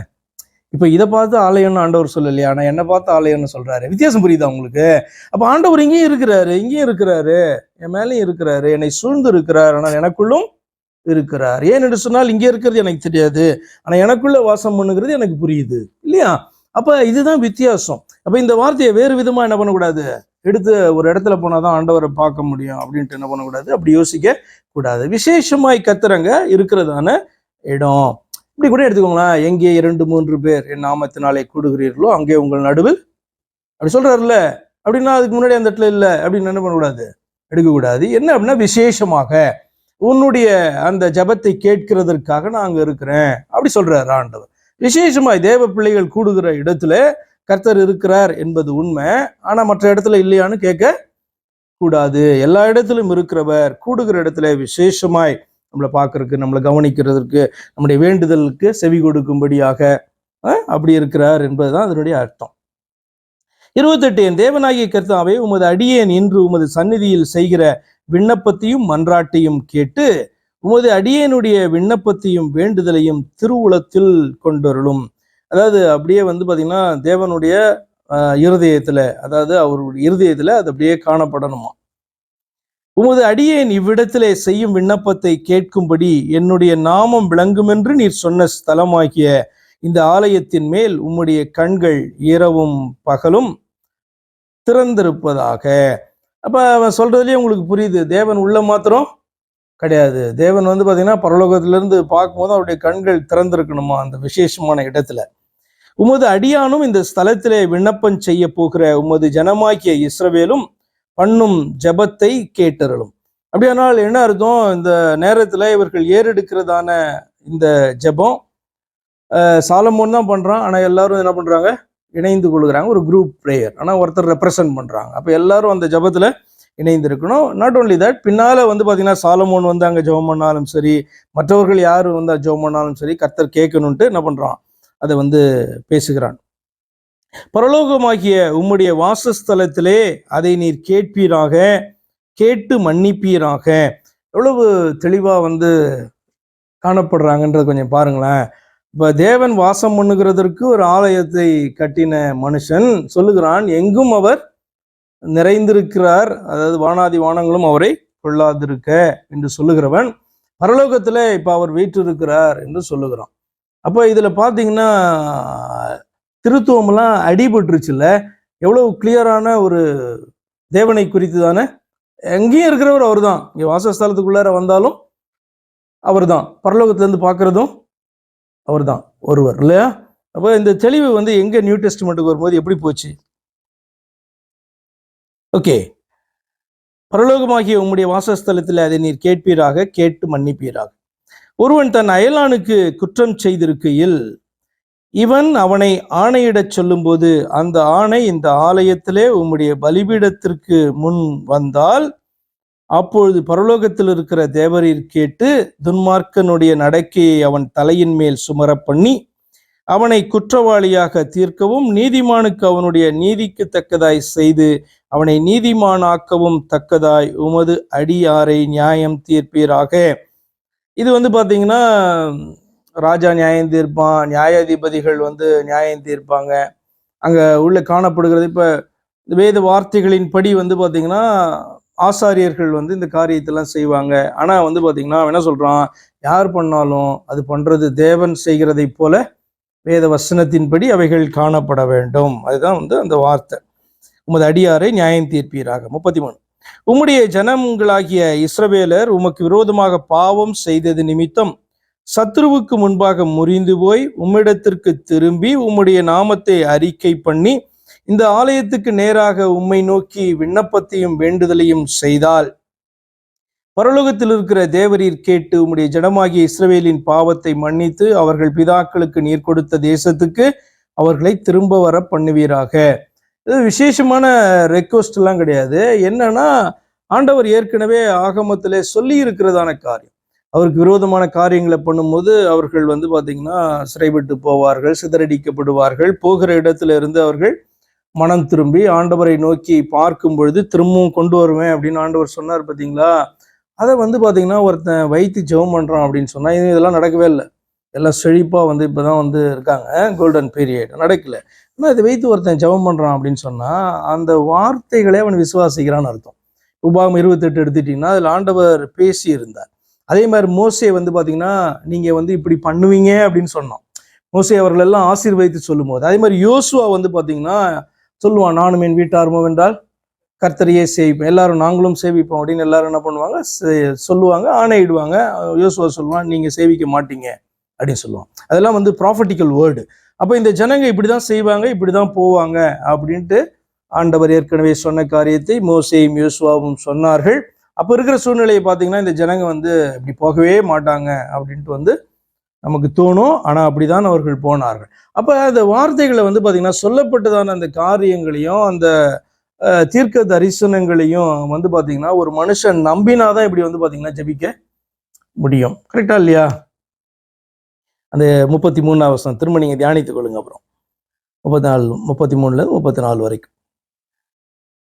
35. அவர்கள் உமக்கு விரோதமாய் பாவம் செய்ததினால் வானம் அடைபட்டு மழை பெய்யாதிருக்கும் பொழுது அவர்கள் இந்த ஸ்தலத்துக்கு நேராக விண்ணப்பம் செய்து உம்முடைய நாமத்தை அறிக்கை பண்ணி தங்களை தேவரீர் கிளேசப்படுத்துகையில் தங்கள் பாவங்களை விட்டு திரும்பினால், இதையும் ஆண்டவர் என்ன பண்ணியிருக்காரு சொல்லி இருக்கிறார் இல்லையா? நீ பர்டிகுலர் உபாகம் 28 நீங்க எடுத்து பார்த்தீங்கன்னாலே உங்களுக்கு தெரியும். உம்முடைய நாமத்தை அறிக்கை பண்ணி தங்களை தேவரீர் கிளேசப்படுத்தியில் தங்கள் பாவங்களை விட்டு திரும்பினால் பரலோகத்தில் இருக்கிற தேவரீர் கேட்டு உமது அடியாரும் உமது ஜனமாகிய இஸ்ரவேலும் செய்த பாவத்தை மன்னித்து அவர்கள் நடக்க வேண்டிய நல்வழியை அவர்களுக்கு போதித்து தேவரீர் உமது ஜனத்திற்கு சுதந்திரமாய் கொடுத்த உமது தேசத்தில் மழை பெய்ய கட்டளையிடுவீராக. சாபத்தின் மூலமாய் நடக்கிறதான காரியங்கள் நடக்கும்போது ஜனங்க மனம் திரும்பினா கர்த்தர் உம்முடைய வார்த்தையின்படி என்ன பண்ணுங்க, கேட்டு மனம் இறங்கி ரீஇன்ஸ்டேட் பண்ணுங்க. 37. தேசத்திலே பஞ்சம் உண்டாகிற போதும் கொள்ளை நோய் உண்டாகிற போதும் வறட்சி சாவி வெட்டுக்கிளி பச்சை கிளி உண்டாகிற போதும் அவர்கள் சத்துருக்கள் தேசத்தில் உள்ள பட்டணங்களை முற்றுகை போடுகிற போதும் யாதொரு வாதையாகிலும் யாதொரு வியாதியாகிலும் வருகிற போதும் உம்முடைய ஜனமாகிய இஸ்ரவேல் அனைவரிலும் எந்த மனுஷனாகிலும் தன் இருதயத்தின் வாதையை உணர்ந்து இந்த ஆலயத்துக்கு நேராக தன் கைகளை விரித்து செய்யும் சகல விண்ணப்பத்தையும் சகல வேண்டுதலையும் உம்முடைய வாசஸ்தலமாகிய பரலோகத்தில் இருக்கிற தேவரீர் கேட்டு மன்னித்து தேவரீர் எங்கள் பிதாக்களுக்கு கொடுத்த தேசத்தில் அவர்கள் உயிரோடு இருக்கும் நாளெல்லாம் உமக்கு பயப்படும்படிக்கு தேவரீர் ஒருவரே எல்லா மனுபுத்திரன் இருதயத்தையும் அறிந்தவர் ஆதலால் நீர் அவனவன் இருதயத்தை அறிந்திருக்கிறபடியே அவனவனுடைய வழிக்கு தக்கதாக செய்து அவனவனுக்கு பலன் அளிப்பீராக. எல்லாமே ஆண்டவர் ஏற்கனவே சொல்லி இருந்ததான காரியங்களை பார்த்தீங்கன்னா சொல்லி சொல்லி ஜெபிக்கிறோம். அப்ப என்ன ஜெபிக்கிறதுக்கு என்ன வேணும்? நமக்கு ஜெபிக்கிறதுக்கு நமக்கு விசுவாசம் வேணும்ன்றது ஒண்ணு, அடுத்து கர்த்தருடைய வார்த்தைகள், அவர் பேசி இருந்த காரியங்கள் அவசியமா தெரியணும், அது புரியணும். அந்த வார்த்தைகளுடைய அர்த்தம் புரியும் போது நீங்க கர்த்தருடைய இருதயத்தை அறியறீங்கன்னு அர்த்தம். கர்த்தருடைய சித்தத்தை தான் கர்த்தர் என்ன பண்ணியிருக்காங்க, அவருடைய இருதயத்தை, உள்ளத்தை, அதை தான் வெளிப்படுத்தி வைத்திருக்கிறாங்க. அதுதான் வேதத்தில் வாசிப்பீங்க. அது உங்களுக்கு புரியும் போது நீங்க ஜெபிக்கிறதுக்கு என்ன பண்ணும், ரொம்ப ஈஸியா. அப்போ அவருடைய சித்தத்தின் படியும் விசுவாசத்தின் படியும் ஜெபிக்க முடியும். சரி, 41. உம்முடைய ஜனமாகிய இஸ்ரவேல் ஜாதி அல்லாத அந்நிய ஜாதியார் உமது மகத்துவமான நாமத்தையும் உமது பலத்த கரத்தையும் உமது ஓங்கிய புயத்தையும் கேள்விப்படுவார்களே.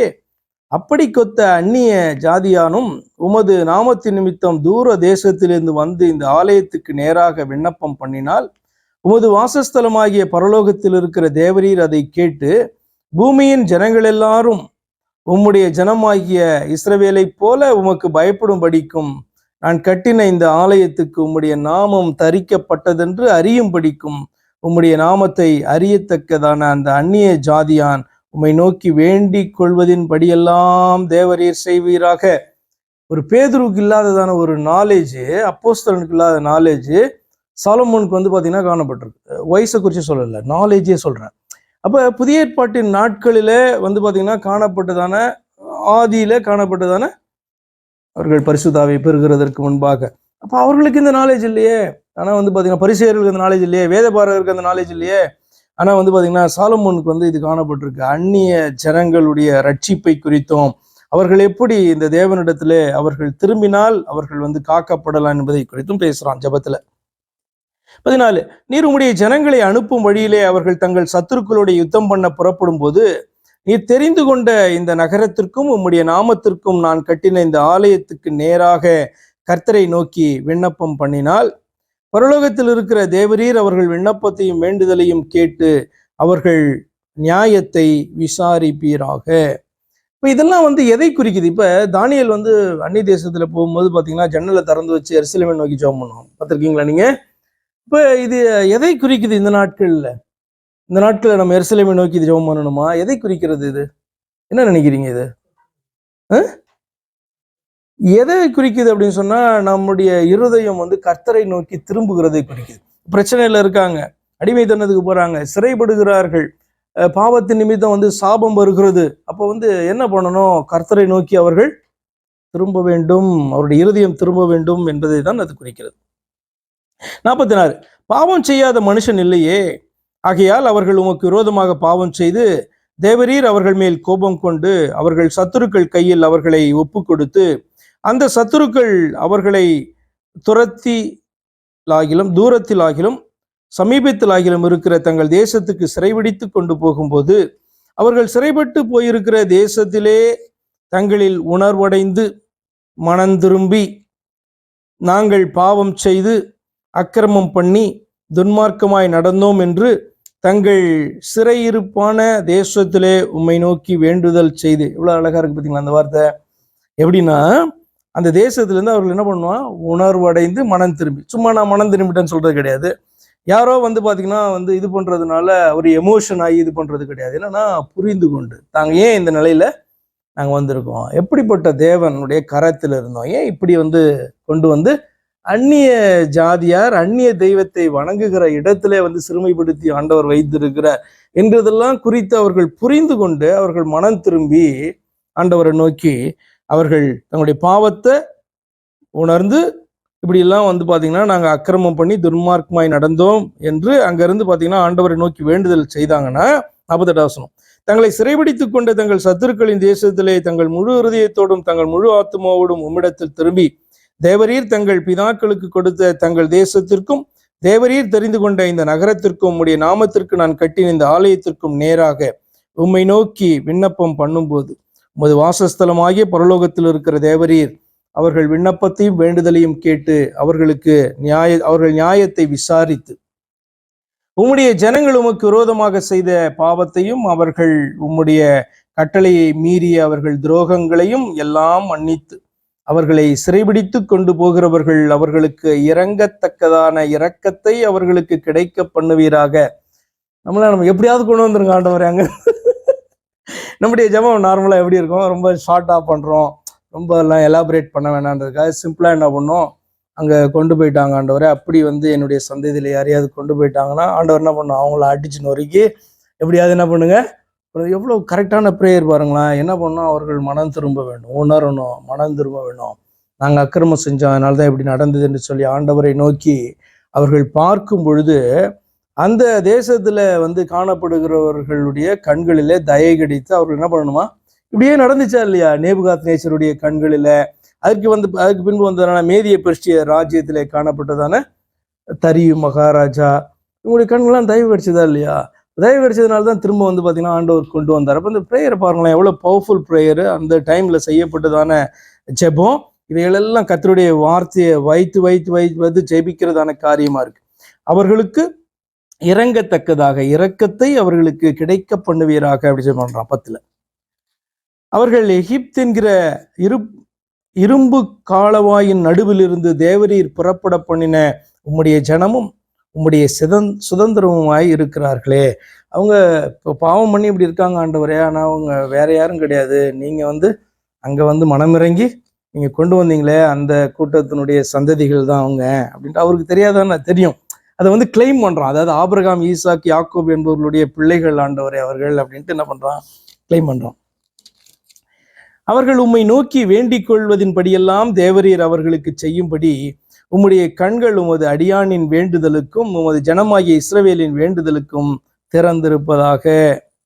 கர்த்தராகிய ஆண்டவரே, நீர் எங்கள் பிதாக்களை எகிப்திலிருந்து புறப்பட பண்ணும் போதும் உம்முடைய தாசனாகிய மோசேயை கொண்டு சொன்னபடியே தேவரீர் பூமியின் சகல ஜனங்களிலும் அவர்களை உமக்கு சுதந்திரமாக பிரித்தெடுத்தீரே என்று விண்ணப்பம் பண்ணினான். சாலமோன் கர்த்தரை நோக்கி இந்த ஜெபத்தையும் வேண்டுதலையும் எல்லாம் செய்து முடித்த பின்பு அவன் கர்த்தருடைய பலிபீடத்துக்கு முன்பாக தன் கைகளை வானத்திற்கு நேராக விரித்து முழங்கார் படியிட்டிருந்ததை விட்டெழுந்து நின்று கொண்டு ஃபர்ஸ்ட் நின்றுட்டு ஸ்டார்ட் பண்றான் ஸ்பீச்சு. அதுக்கப்புறம் ஜெபம் முழங்கால் படிட்டு நிறைய இது குறிச்செல்லாம் பேசுறேன்னா என்ன பண்ணலாம், நிறைய பேசலாம். என்ன போஸ்டர்ல வேணா நம்ம ஜெபம் பண்ணலாம். அப்படி இருந்தாலும் அந்த முழங்காற்படியிட்டு ஜெபிக்க கூடுமானால் ஜெபிக்கிறது எவ்வளவு சிறந்தது, எப்படி தன்னை அவர்கள் தாழ்த்துகிறார்கள் அப்படின்றது. அது நேரம் ஆக ஆக அவங்களால பார்த்தீங்கன்னா அந்த மாதிரியாக நின்று ஜெபிக்க முடியல, கேட்க முடியல. ஏன்னு சொன்னால் ரொம்ப க்ளோஸாக ஆண்டவர்கிட்ட இருக்கிற ஃபீலிங்கும் இன்னும் பயபக்தியும் அதிகமாக ஆகும் இல்லையா? அப்போ ஆட்டோமேட்டிக்காக கூடுமானால் முழங்கால் படியிட்டு ஜெபிக்கிறது நல்லது என்பதை குறித்து நிறைய அதில் பார்க்கலாம். 15 நின்று கொண்டு இஸ்ரவேல் சபையை எல்லாம் ஆசீர்வதித்து உரத்த சத்தத்தோடே. இப்போ என்ன ரொம்ப இன்ட்ரெஸ்டிங், இப்போ முழங்காற்படிட்டு இப்படியே ஜெபிக்கிறான், இப்போ எழுந்து ஆசீர்வதிக்கிறான். என்ன வித்தியாசம்? இப்போ முழங்காற்படிட்டு இவன் கேட்கும் போது அது என்ன, அது விண்ணப்பம், வேண்டுதல், மன்றாட்டு அப்படி ஸ்டார்ட் ஆகுது இல்லையா? அப்போ அது தேவன் பெரியவர், அவரிடத்துலேருந்து பெறுகிறதற்காக செய்கிறதான காரியம். இப்போ பார்த்தீங்கன்னா இவன் எழுந்து நின்று ஆசீர்வதிக்கிறான்னா இவன் பார்த்தீங்கன்னா அவர்களுடைய தகப்பனை போல, அவங்களுடைய லீடர், அவங்களுடைய மேய்ப்பனா என்ன பண்ணுறான், காணப்படுறான் ராஜாவா. அப்போ ஆசீர்வதிக்கும் முழங்கால் படிட்டு ஆசீர்வதிக்க முடியாது. இந்த வித்தியாசம் ஒவ்வொரு சின்ன சின்ன விஷயங்கள் தான், ஆனால் ஒவ்வொன்றிலையும் விஷயங்கள் அடங்கியிருக்கு பாருங்களேன். அப்படி முழங்கால் படிட்டு அப்படி ஆசீர்வதிக்க கிடையாது. நின்று இஸ்ரவேல் சபையெல்லாம் ஆசீர்வதித்து உரத்த சத்தத்தோட சொன்னது, தாம் வாக்குத்தத்தம் பண்ணினபடியெல்லாம் தம்முடைய ஜனமாகிய இஸ்ரவேலுக்கு இளைப்பாறுதலை அருளின கர்த்தருக்கு ஸ்தோத்திரம். அவர் தம்முடைய தாசனாகிய மோசேயை கொண்டு சொன்ன அவருடைய நல் வார்த்தைகளிலெல்லாம் ஒரு வார்த்தையானாலும் தவறி போகவில்லை. நம்முடைய தேவனாகிய கர்த்தர் நம்மை அப்படின்னா இதெல்லாம் ஆகமங்களில இருந்தா எடுத்து இதெல்லாம் என்ன பண்ண இந்த ஜபத்துக்கான பாயிண்ட்ஸ் அவன் கொண்டு வந்திருக்கான். ஆச்சரியமா இருக்கு. நம்முடைய தேவனாகிய கர்த்தர் நம்மை கைவிடாமலும் நம்மை நெகிழ விடாமலும் அவர் நம்முடைய பிதாக்களோடு இருந்தது போல நம்மோடும் கூட இருந்து நாம் அவருடைய வழிகளிலெல்லாம் நடக்கிறதற்கும் அவர் நம்முடைய பிதாக்களுக்கு கட்டளையிட்ட அவருடைய கற்பனைகளையும் அவருடைய கட்டளைகளையும் அவருடைய நியாயங்களையும் கை கொள்ளுகிறதற்கும் நம்முடைய இருதயத்தை தம்மிடத்தில் சாய பண்ணுவாராக. கர்த்தரே தேவன். 50 வசனம். கர்த்தரே தேவன், வேறொருவரும் இல்லை என்பதை பூமியின் ஜனங்களெல்லாம் அறியும்படியாக. பாருங்க, இதெல்லாம் நமக்கு சொல்றதுதான். நமக்கு தெரியும் கர்த்தரே தேவன், இயேசு கிறிஸ்துவ என்று வேற யாரும் கிடையாது. அவ்வளவு நாலேஜ் எல்லாம் நமக்கு வந்துட்டா நம்ம பெரிய ஆளா அப்படிலாம் கிடையாது இல்ல. சாலமோன்ல இருந்து இதெல்லாம் கத்துக்கலாம். சாலமோனுக்கு வேற தெய்வம்லாம் கிடையாது. அவ்வளவு வைராக்கிய வாஞ்சியாக இந்த கர்த்தர் மேல காணப்பட்டதான ஒரு மனுஷன், அவரை குறித்து அவ்வளவு நாலேஜ் உள்ளதான ஒரு மனுஷன். சரி, கர்த்தரே தேவன் என்பதும் வேறொருவர் இல்லை என்பதும் பூமியின் ஜனங்கள் எல்லாம் அறியும்படியாக அவர் தமது அடியானுடைய நியாயத்தையும் தமது ஜனமாகிய இஸ்ரவேலின் நியாயத்தையும் அந்தந்த நாளில் நடக்கும் காரியத்துக்கு தக்கதாக விசாரிப்பதற்கு நான் கர்த்தருக்கு முன்பாக விண்ணப்பம் பண்ணின இந்த என்னுடைய வார்த்தைகள் இரவும் பகலும் நம்முடைய தேவனாகிய கர்த்தருடைய சந்நிதியில் இருப்பதாக. அர்த்தம் என்ன? என்னதான் இருந்தாலும் பாத்தீங்கன்னா இந்த ஜபங்கள் இவைகள் எல்லாம் மனிதன் தேவனை நோக்கி செய்கிறதான காரியம். அப்போ மனுஷ பாஷையில தான் நம்ம பேச முடியும், தேவனுடைய பாஷையில கிடையாது, மனுஷ பாஷையில தான் பேச முடியும். அப்ப சந்நிதியில் இருப்பதாகனா இப்ப அது என்ன அர்த்தம்? இப்ப நம்ம அப்பா கிட்ட அம்மா கிட்ட ஏதோ ஒரு காரியத்தை கேட்கிறோம் அப்படின்னு சொன்னா அது எப்பொழுதும் அப்பா அம்மா மறந்துடவே கூடாது, அவங்க காதுல ஒலிச்சுட்டே இருக்கணும், நம்ம செய்யற வரைக்கும், அந்த காரியத்தை செய்யற வரைக்கும் அவங்க இருதயத்திலேயே இருக்கணும் நினைப்போம்ல. ஸோ அதே மாதிரிதான் பாத்தீங்க அப்படின்னு சொன்னா அந்த மனுஷ பாஷையில அதுலதான் பாத்தீங்கன்னா ஜபமும் இருக்கும். அப்போ பார்த்தீங்கன்னா உங்களுடைய சந்நிதியில் அப்படியே இருக்கணும் ஆண்டவரை, நீங்கள் செஞ்சு முடிக்கிற வரைக்கும். அதுவும் அப்படின்னா நீங்கள் என்ன பண்ணக்கூடாது, நீங்கள் செய்யாமல் இதை விட்டுறக்கூடாது, நீங்கள் மறந்துடக்கூடாது. தெரியும் அவர் மறக்க மாட்டார் அப்படின்னு தெரியும், எல்லாமே அவருக்கு தெரியும். இருந்தாலும் ஒரு மனுஷனாக அந்த பிள்ளை எப்படி ஜெபம் பண்ணோம் அப்படின்னு சொன்னால் இந்த மனுஷர்கள் புரிகிறதான அந்த பாஷையில் தான் ஆண்டவருக்கு கரெக்டாக தெரியும். சந்நிதியில் அது எப்போதும் இருக்கணும் அப்படின்னு சொன்னால் ஆண்டவர் பார்த்தோன்னா வேற மாதிரிலாம் கேட்க மாட்டாங்க, என் பிள்ளை அது மறக்காமல் அதை செய்யணும் அல்லது இதை தள்ளிவிடாம செய்யணும் அப்படின்னு விரும்புது அப்படின்னு அவருக்கு தெரியும். சாலமோன் எவ்வளவுதான் பெரிய ஞானியா இருந்தாலும் தேவனுக்கு முன்பாக சிறுபிள்ளையை போல தானே. நமக்கு தான் பாத்தீங்கன்னா ஆச்சரியமான இந்த ஜெபம் அந்த ஜெபம்னு சொல்லுவோம், ஆனா சிறுபிள்ளையை போலதான். அப்ப இந்த இடத்துலயும் தேவனாகிய கர்த்தருடைய சந்நிதியிலே நான் ஏறெடுத்த இந்த ஜெபம்லாம் அப்படியே இருக்கணும் அப்படி சொல்றோம்.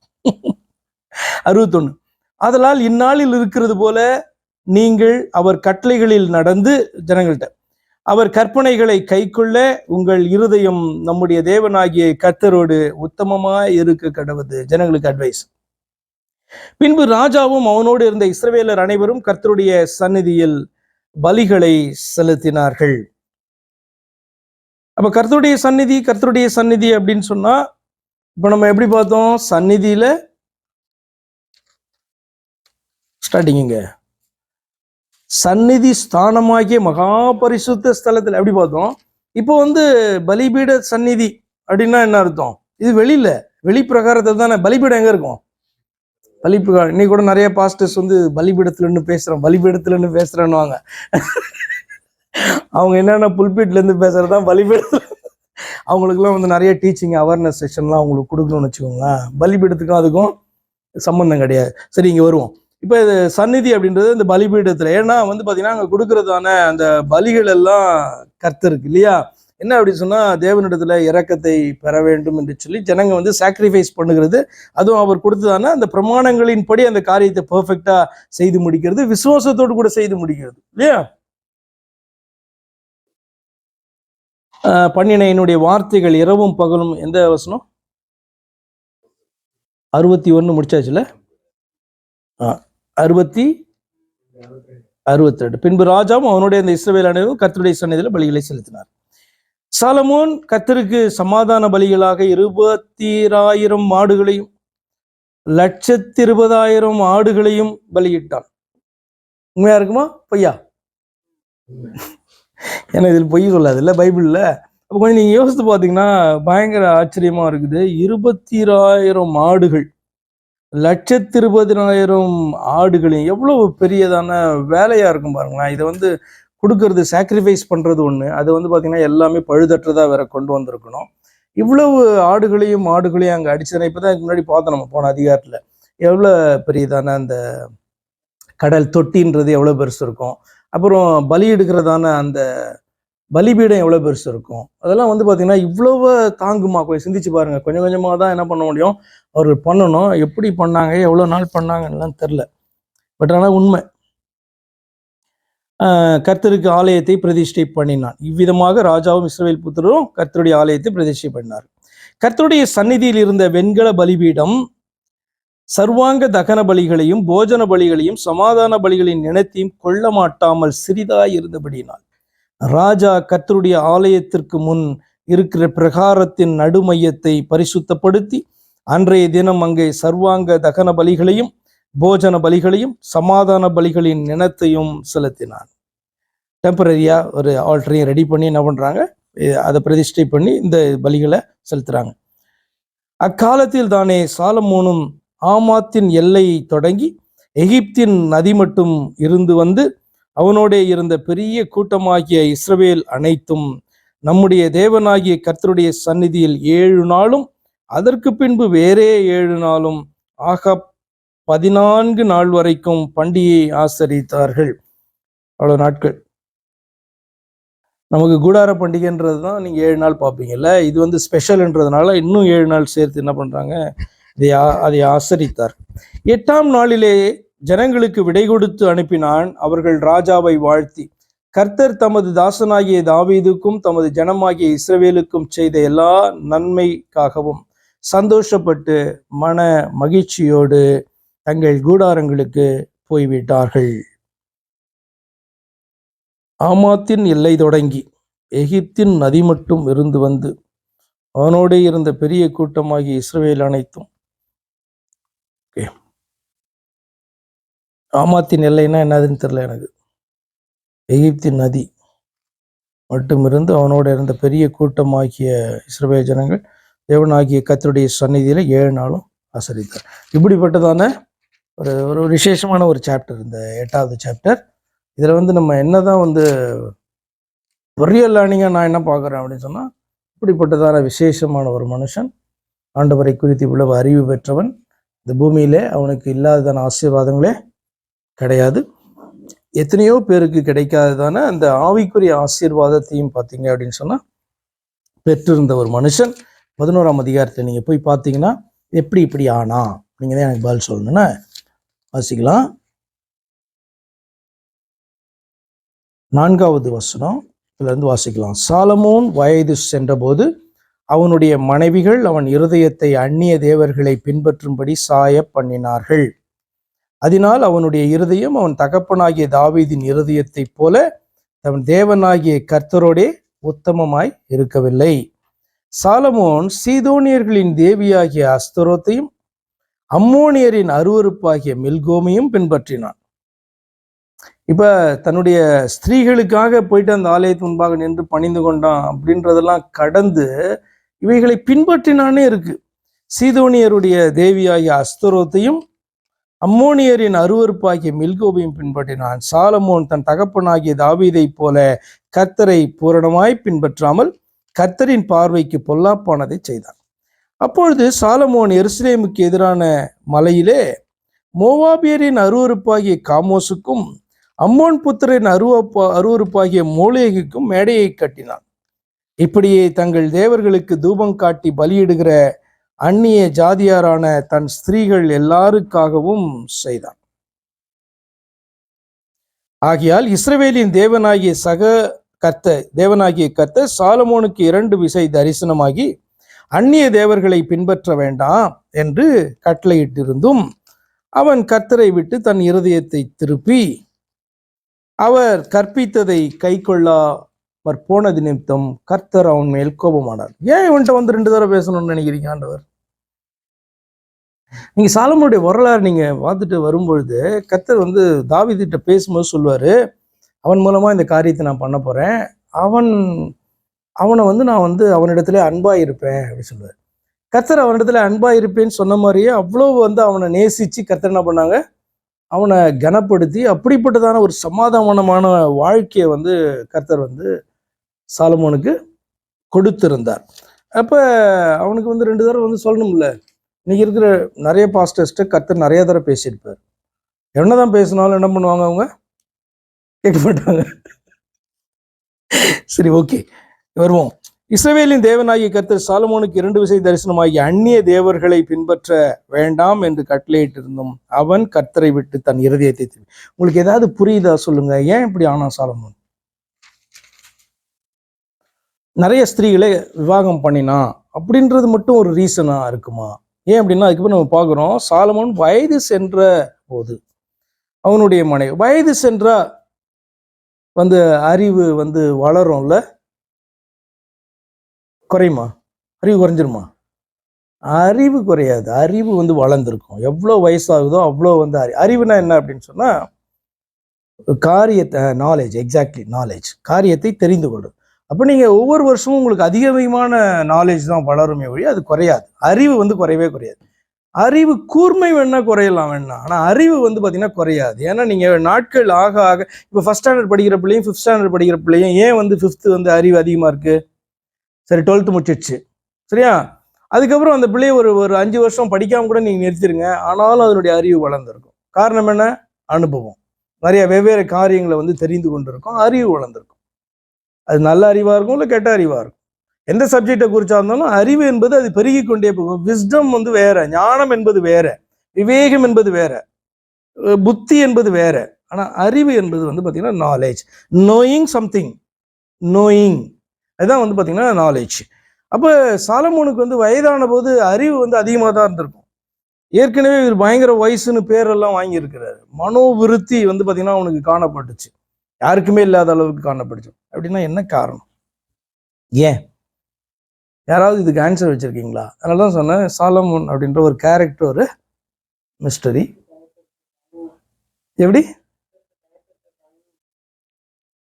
கர்த்தருக்கு பயப்படுற பயம் ஏன் வந்து போச்சு?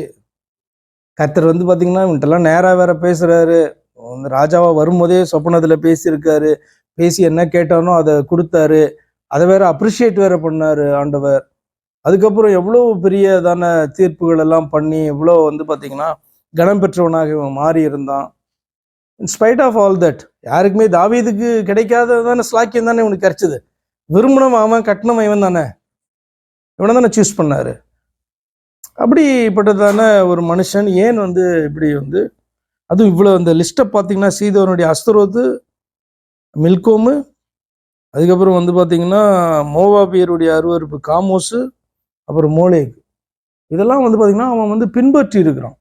ஒன்றை பின்பற்றினாலே பயங்கரம், இது நாளையும் பின்பற்றி இருக்கான், மேடைகளை ஏற்படுத்தி இருக்கிறான் அப்படின்ட்டு சொல்லும்போது இன்னும் ஒரு வருஷம் பாருங்களேன், இந்த 6வது வருஷம் பாருங்க, இவன் கர்த்தரை வந்து கம்ப்ளீட்டாக விட்டுட்டானா அப்படின்னு சொன்னா இல்லை, கர்த்தரை விடலாம் இல்லை. சாலமோன் தன் தகப்பனாகிய தாவீதை போல கர்த்தரை பூரணமாய் பின்பற்றாமல், அப்படின்னா என்ன அர்த்தம்? கர்த்தரை வந்து பின்பற்றுகிற மனுஷன் தான், ஆனா மற்றதையும் பின்பற்றுறோம். இதுதான் பிரச்சனையே. என்ன அப்படின்னு சொன்னா, நீங்க வேதத்துல எப்படி நீங்க பாப்பீங்க அப்படின்னு சொன்னா, ரொம்ப அழகா நானே அவர் என்று உணர்ந்து அறிந்து விசுவாசிக்கும்படி ஆண்டவர் என்ன பண்ணாரு? சாட்சியை ஏற்படுத்தினார். யார? நம்மளையும் தாசனையும் சாட்சியா ஏற்படுத்தினார். அவரே இந்த பூமியில இறங்கி வந்து யார் தேவன்றத சொன்னார். அப்ப தாசனும் நாமளும் சாட்சி. எதற்கு சாட்சி அப்படின்னு நீங்க பாத்தீங்கன்னா, எனக்கு முன் ஏற்பட்ட தேவனும் இல்லை, எனக்கு பின் இருப்பதும் இல்லை. அப்ப கர்த்தரை அன்றி வேறொரு தேவன் இல்லை என்று ஒருத்தன் அக்செப்ட் பண்ணிக்கல அப்படின்னு சொன்னா, அவன் கர்த்தரை தெய்வமா வச்சிருந்தாலும் பிரயோஜனம் கிடையாது. இதுதான் சாலமோனுடைய லைஃப்ல. சாலமோனுக்கு வந்து கர்த்தர் தான் தெய்வம். ஆனா அதே நேரத்துல இப்ப 4 தெய்வம் வந்து 2னா வேற மாதிரி இருக்கும். இது வந்து 4 வந்து பாத்தீங்கன்னா கூட வந்துருச்சு. இல்ல, எனக்கு இது புரியல, உண்மையிலே எனக்கு புரியல. சாலமோனை வந்து இந்த ஸ்திரீகள் வந்து இது பண்ணாங்க அப்படின்னா இங்க போட்டிருக்கு, அவர்கள் வயது சென்றான போது தன்னுடைய மனைவிகள் அவனுடைய இருதயத்தை அந்நிய தேவர்களை பின்பற்றும்படி சாய பண்ணினார்கள். அப்ப ஒரு ரீசனும் ஆண்டவருடைய வார்த்தையை கீழ்ப்படியாதனாலதான் அந்நிய ஜாதியாகிய பல ஸ்திரீகளை அவன் விவாகம் பண்ணினதான். முதல் வசனத்துல 2வது வசனத்துல அந்த காரியம் தான் காணப்படுது. இதை வந்து பாத்தீங்கன்னா கர்த்தர் சொல்லியிருந்தாரு பாருங்களேன். 2வது வசனத்துல நடுவுல, அவர்கள் நிச்சயமாய் தங்கள் தேவர்களை பின்பற்றும்படி உங்கள் இருதயத்தை சாய பண்ணுவார்கள் என்று சொல்லி இருந்தார். இப்படி வந்து ஆண்டவர் வந்து ஆகமத்துல சொல்லி இருக்காரு. அப்ப எப்படி சாலமோன் இதை எடுத்திருப்பான், எப்படி நினைச்சிருப்பான்? ரொம்ப லைட் மாத்திரம் கிடையாது, நம்மளை வந்து இப்படி அசைச்சிடலாம் முடியாது யாரும் நினைச்சிருக்கலாம் இல்ல. வெரி பவர்ஃபுல்லானவன் தான் இல்ல. எப்படி அவன் வந்து பாத்தீங்க அப்படி சொன்னா, இப்ப 1000 மனைவிகளை கல்யாணம் பண்ணியிருக்கானா, பிசிக்கலி இப்ப ரொம்ப ஸ்ட்ராங்கா தான் இருந்திருப்பான் இல்லையா, மென்டலி பயங்கர ஸ்ட்ராங்கா தான் இருந்திருப்பான், வயசாகவும் அறிவுள்ளவனாகவும். அப்படிதான் வந்து பாத்தீங்கன்னா சாலமோன் வந்து அப்படியே பயங்கரமான ஒரு ஹீரோவா இருந்திருப்பான். அப்ப அவன் என்ன நினைச்சிருப்பான்? நம்மளெல்லாம் ஒண்ணு யாரும் அசைச்சிட முடியாது, சிம்பிள். இந்த 1000 பேர்னால, இந்த ஸ்திரீகளினால அவன் வந்து இதாகல. அதனுடைய அர்த்தம் என்ன தெரியுமா? ஆண்டவர் வந்து மிக தெளிவாய் சொல்லியிருந்தார், நீ இதை பண்ணும்போது இதான் நடக்கும்னு சொல்லியிருந்தார். பாத்தீங்களா? அதுதான் நடந்தது. இல்லை என்று சொன்னால் வயது முதிர முதிர வந்து பார்த்தீங்கன்னா அறிவு வந்து அதிகமாயிருக்கும், கர்த்தருக்கு பயப்படுற பயம் வந்து அதிகமாயிருக்கும். வயசாகும் போது தானே இன்னும் வந்து பார்த்தீங்கன்னா ஆத்துமா இன்னும் பலன் பெறும் அப்படின்னு என்னதான் சொல்லுவான் மனுஷன். என்னதான் இருந்தாலும் நான் வந்து பார்த்தேன்னா கர்த்தரை தாண்டி வேற ஒரு தெய்வத்தை நான் வணங்க மாட்டேன், இன்னும் ஸ்ட்ராங்காக எல்லாம் அவன் சொல்லியிருக்கணும். வேற யாரும் இவனை என்ன பண்ணிட போறாங்க? இல்ல, வேற ராஜாக்களும் ஒன்றும் பண்ண முடியாது, இவனுடைய குடும்பத்திலையும் யாரும் ஒன்றும் பண்ண முடியாது, யாருமே பண்ண முடியாது. சாலமோனுக்கு எதிரி யாருன்னா சாலமோன் தான். சாலமோனுக்கு எதிரி சாலமோன் தான். இப்ப இதுதான் நமக்கு டீச்சிங். இவ்வளவு வந்து பாத்தீங்கன்னா ஆண்டவரை குறித்த அறிவும் ஆண்டவருக்கு சிநேகிதனாகவும் காணப்பட்டதான இவ்வளவு ஆசீர்வாதங்களை பெற்ற ஒரு மனுஷனுடைய இருதயம் வழுவ முடியுமானால் நம்முடைய இருதயம் வழுவலாம். என்னதான் பண்ணணும்? ஆண்டவர் மிக தெளிவாய் ஒரு வார்த்தையை கொடுத்துருந்தாங்கன்னா அந்த வார்த்தைக்கு பயப்படணும். நான் வந்து ஸ்ட்ராங், நான் இப்படியெல்லாம் நின்றுடுவேன், நான் அப்படி நின்றுடுவேன் அப்படின்னு இப்போ நம்ம என்ன பண்ணலாம், சொல்லலாம். ஆனால் அப்படிப்பட்டதான டெஸ்ட் வரும்போது நிச்சயமா அதில் நம்ம விழுவோம். அப்போதான் அது புரியும். நல்லா சொன்னேன், சாலமோன் ஒரு மிஸ்ட்ரி அப்படின்னு சொல்லிட்டு. அந்த மிஸ்ட்ரியை நம்ம பிரேக் பண்ண முடியுமானா பண்ணலாம். ரொம்ப சிம்பிள். ஆண்டவர் வந்து பார்த்தீங்கன்னா புரியாத ஒரு காரியத்தை தான் சொல்லியிருந்தார். அவ்வளோ பெரிய ஒரு மனுஷன் ராஜா வந்து என்னதான் நினைப்பானா, கடைசி வரைக்கும் யாரும் என்னை அசைக்க முடியாது அப்படிதான் நினைப்பான். இன்னும் வயது ஆக ஆக கிங் வந்து ஸ்ட்ராங் ஆகிட்டு தான் வரும். அவனுடைய பவர் வந்து பார்த்தீங்கன்னா இன்னும் அதிகமாகிட்டு தான் வரும். பலன் தான் குறைஞ்சிருக்கும் மொழியே பவர் அதிகமாகிட்டு தான் வரும்.